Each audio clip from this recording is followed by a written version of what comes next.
currently the intern minister at the UU Fellowship of Northern Westchester, also known as UUFNW.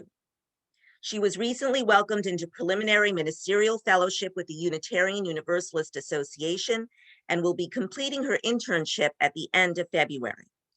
Terri will serve as UUFNW's sabbatical minister from March through July. Welcome back, Terri Pahucki.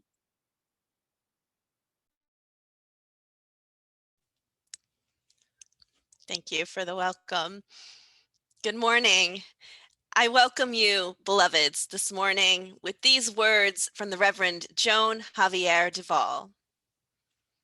You are beloved and you are welcome here. Whether tears have fallen from your eyes this past week or gleeful laughter has spilled out of your smiling mouth, you are beloved and you are welcome here.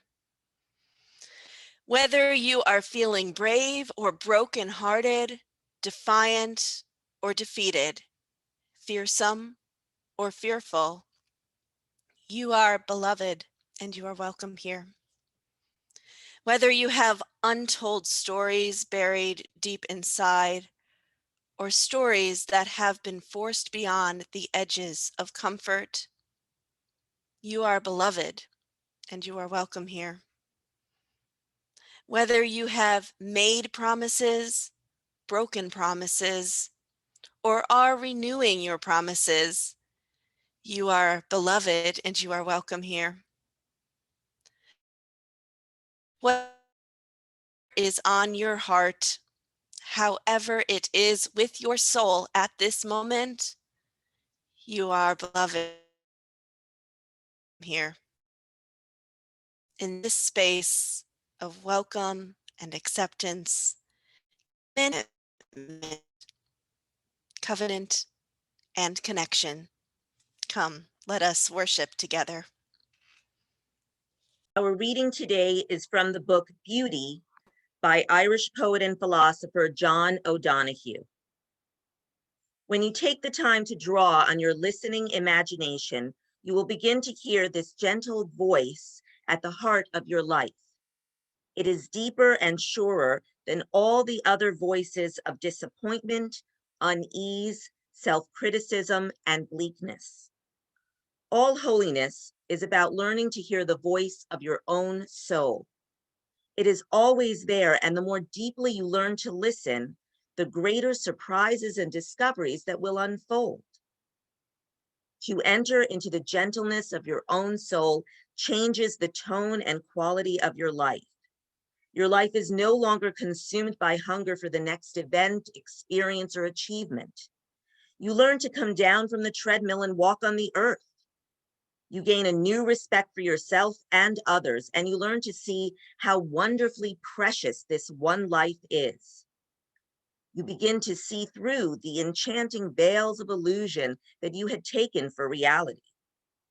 You no longer squander yourself on things and situations that deplete your essence. You know now that your true source is not outside you. Your soul is your true source, and a new energy and passion awakens in you.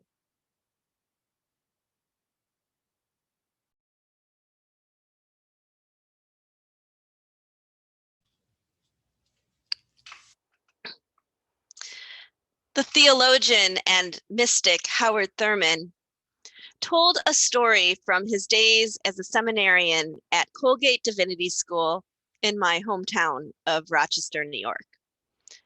Thurman described walking down Main Street very late one night. The hour was so late that there was almost no traffic. And as he walked along, he became aware of what seemed to be the sound of quietly rushing water. Now, Thurman realized that he had been hearing this soft rumbling for some time, but he had only suddenly become aware of it. The next day, he learned from one of his professors that for a certain distance at that time under Main Street ran a part of the old Erie Canal. This was the sound that he had heard. It was a sound that had been there all along, running beneath the busy streets, and yet in the day, with the constant rush of heavy traffic, it could not be heard. And so Thurman describes it is with our lives. How many times has the busyness of our schedules, the noisiness of our inner chatter, the constant traffic of the news, how many times has that kept us from hearing the gentle stirring of our own souls? For Thurman, that quiet rumbling was nothing less than the very presence of the holy, of God within, and the practice of quieting ourselves, what he called centering down, was a pathway of connection with the inner sacred, or in his words, a deeper note, which only the stillness of the heart makes clear, an unfolding of the self, a seed of transforming love. I'm reminded of our Unitarian ancestor, William Ellery Channing, who in 1828 declared that the likeness of God, God's own nature, was unfolding within us. This statement was considered radical at the time, contradicting a dominant Calvinist view of human nature as depraved or rooted in original sin. That Calvinist view was also responsible for work ethic and system of inequity that have permeated our culture for centuries. But what Channing, followed by the Transcendentalists and other Unitarian thinkers, articulated was a radical reimagining of human value and worth. A radical reimagining that is still embedded in our Unitarian Universalist faith. And it's seen through our promise today to affirm and promote the inherent worth and dignity of every person. This is the still revolutionary concept that no matter what we may do or produce in our lives, we are immeasurably worthy. And this idea belongs not only to Unitarian Universalists, we find it in many of the world's religions, a sense of divinity within human beings, a sense of worth. I think of the Hindu practice of namaste, of recognizing and bowing to the divine in one another, a recognition of the inner soul that is shared among human beings. And I think of John O'Donohue's words this morning. O'Donohue, a Catholic Irish poet and philosopher who drew on Celtic spirituality in his writing to talk about the beauty of the human soul. He's saying all human holiness is about learning to hear the voice of your own soul, or your essence or true source. The writer Parker Palmer, coming from a Quaker tradition, speaks of an inner teacher or a hidden wholeness. We've had many words to describe this inner self. Whatever words work for you, I invite you to think of that river within, that quiet part of yourself that we all share.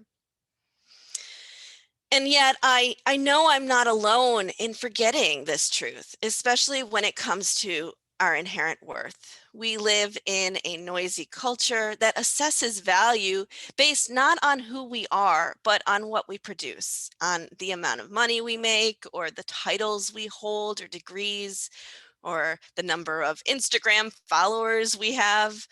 And amidst that noise, we find ourselves, I know I do, asking that question, am I enough?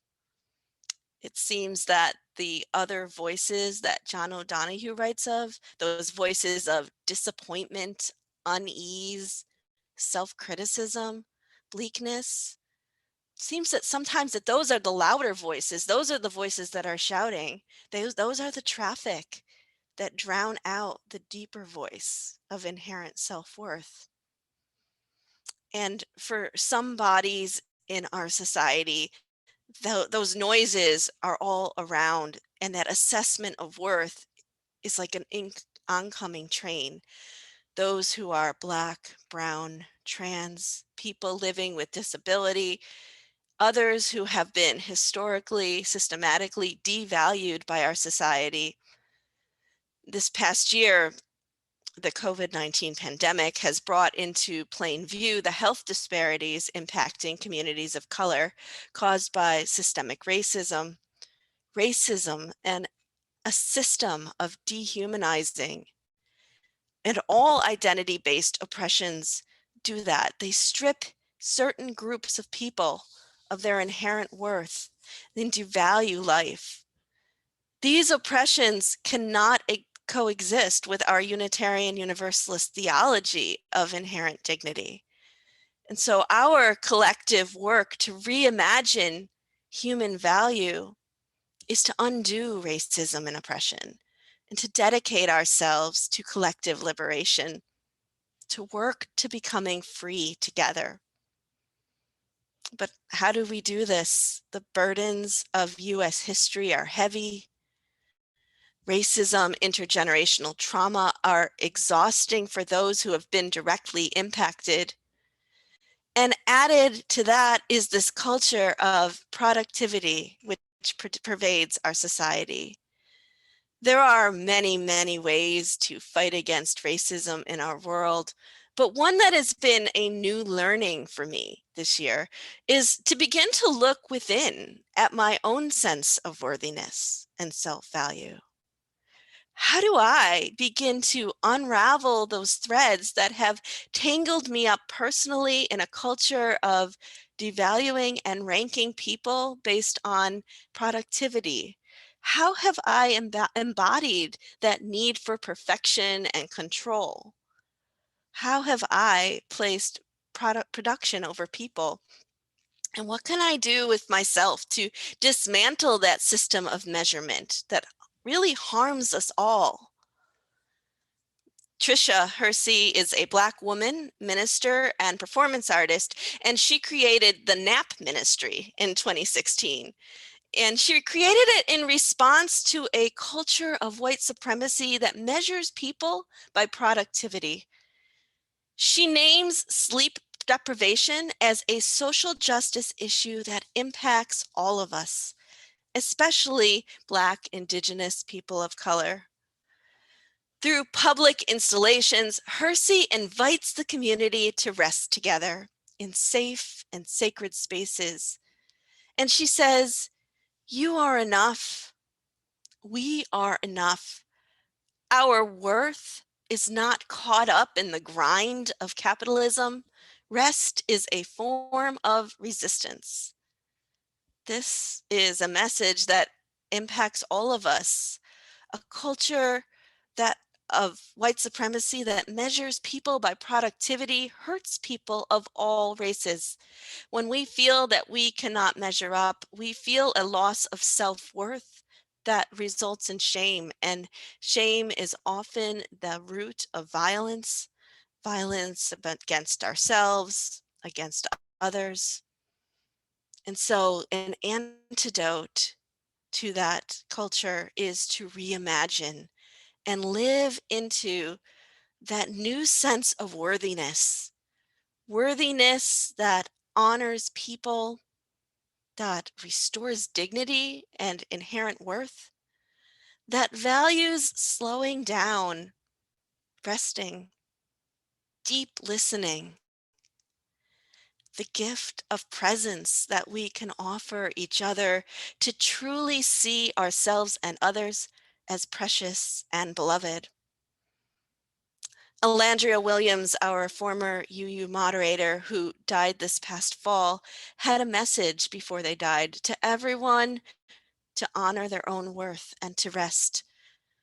And Alandria wrote these words: "We are worthy, not because of what we produce, but because of who we are. We are divine bodies of light and darkness.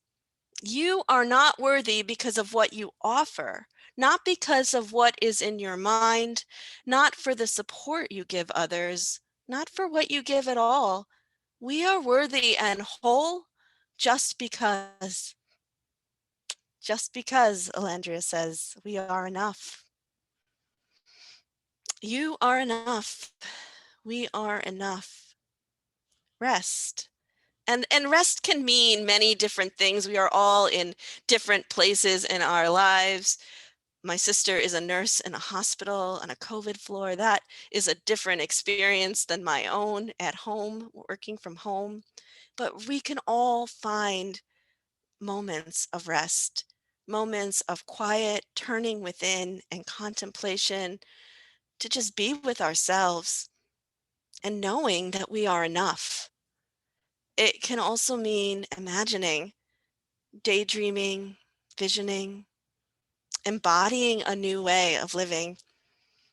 Alandria Williams further invites us into that space when they say, imagine what we could create if we were not always in the struggle. Imagine what we could envision if we could just be the embodiment of radical love, care, and sanctuary, past productivity, true embodiment, life. The key to imagining new futures here in this season that is calling us to turn within now in this moment on this coldest of weekends as we are awaiting a snowstorm, we are invited to find those moments of stillness. Perhaps you will be stuck at home huddling under warm blankets, or maybe you will be out in the world, but might be invited to find ways to nurture and to listen and to slow down. In the Northern Hemisphere, the tilt of the earth toward darkness pulls us inward.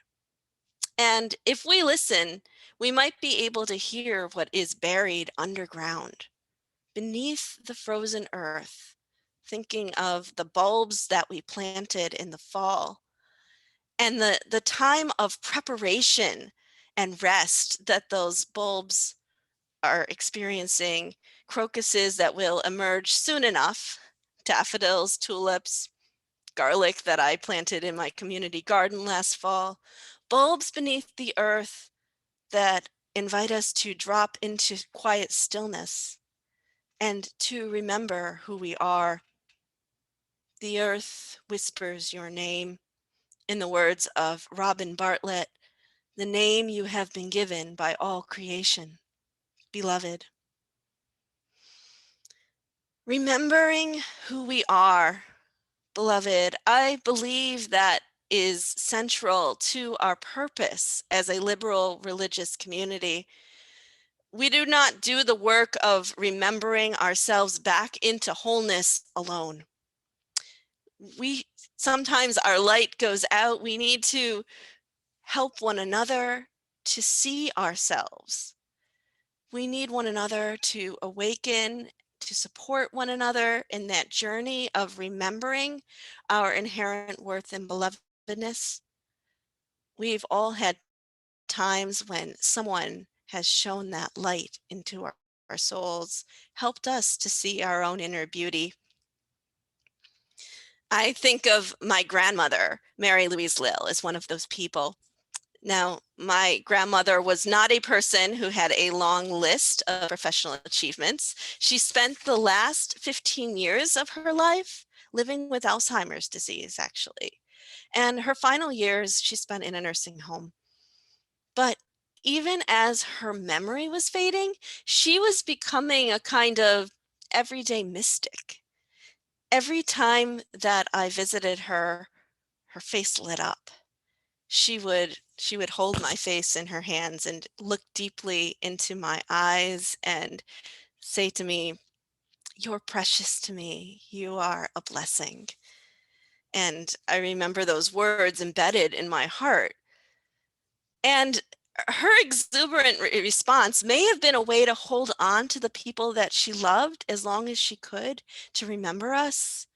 But soon that light in her eyes and those words, "You're precious to me, you are a gift," they were shared with everyone she came into contact with. She started saying those things to her caregivers, to the custodians, other residents in the home, the mail clerks, the priest who brought her communion. She would gaze upon every person that she met, every face, as if it were lit by radiant light. And I don't know how many people my grandmother acknowledged in this way.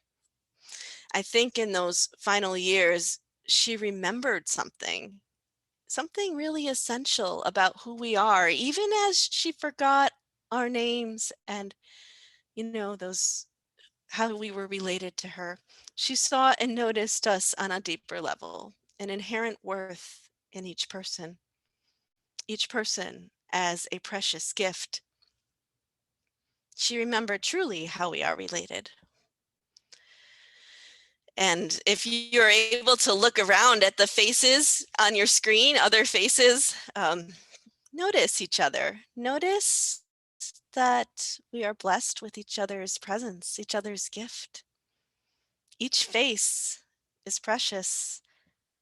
What would it look like to truly recognize and honor the sacred in each one of us today? And to extend beyond this community, extend it outward into the world, to questioning teenagers, to people in prison, to immigrants, people we are in conflict with, those we really don't like, people who think and live differently from us wherever they may be. Let us imagine for a moment what the world would be like, this gift of seeing the beauty and wonder of each other. I think that this is the gift of community, that no matter how many times we might hear the message of our own worth, we really need other people to help us to see ourselves differently, to acknowledge the wonder that they see in us that we sometimes cannot find in ourselves. And sometimes, in order for others to truly see our own souls, we have to allow them to see our scars, our vulnerability. The writer Alice Walker tells a story from her childhood. As a very young child, she went in an instant. She was an adorable little girl, big, beautiful brown eyes, adored by her father. And she tells the story that one day she got struck in the eye by a BB gun pellet, and she ended up with this huge scar.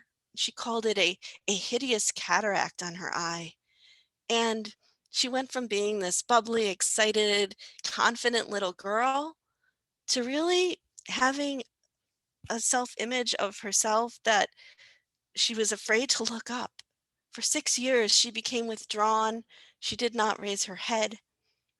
And Alice Walker writes these words: almost every night after that, for a very long time, I would abuse my eye.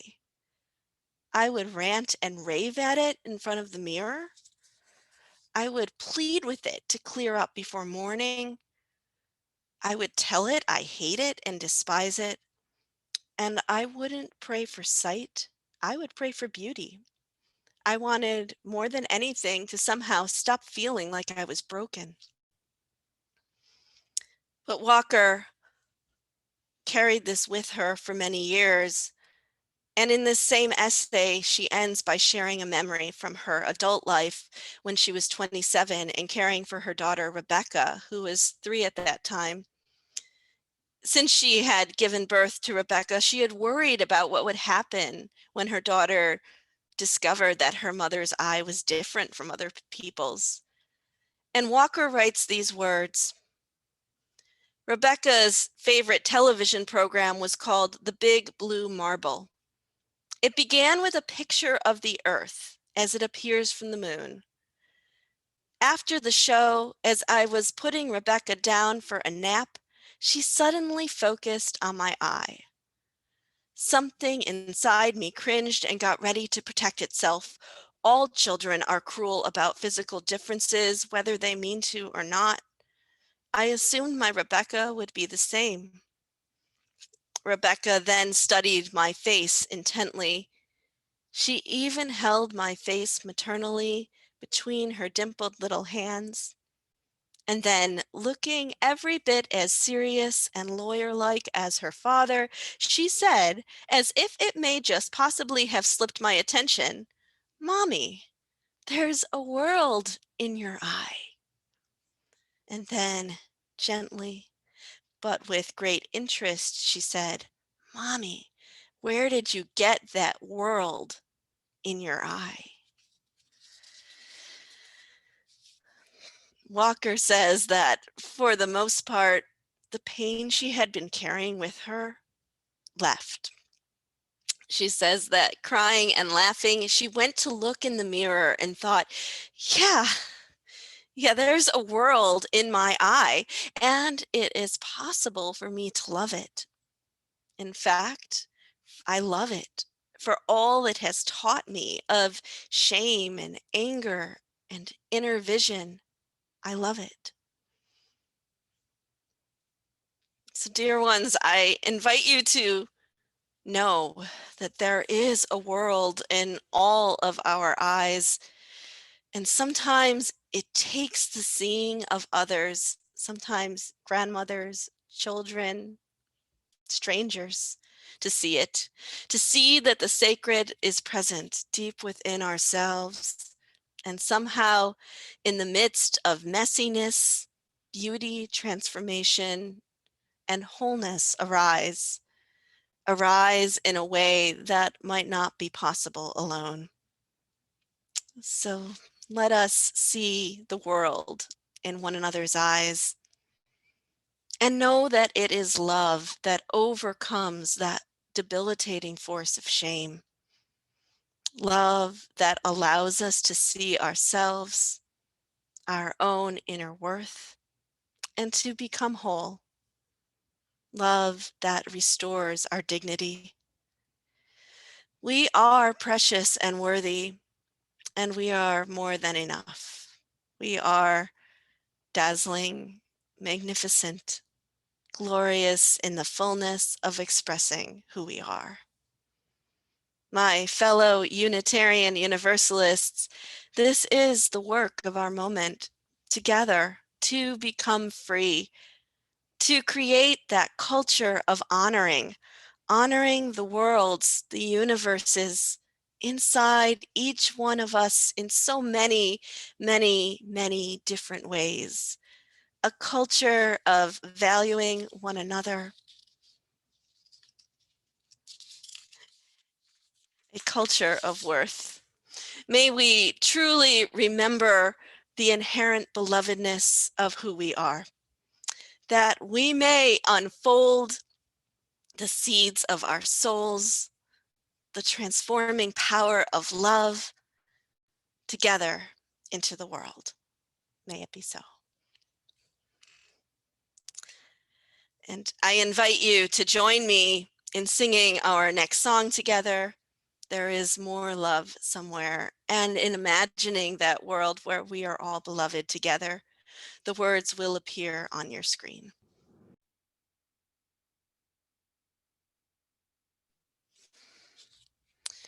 Our benediction comes from the Reverend Teresa Soto.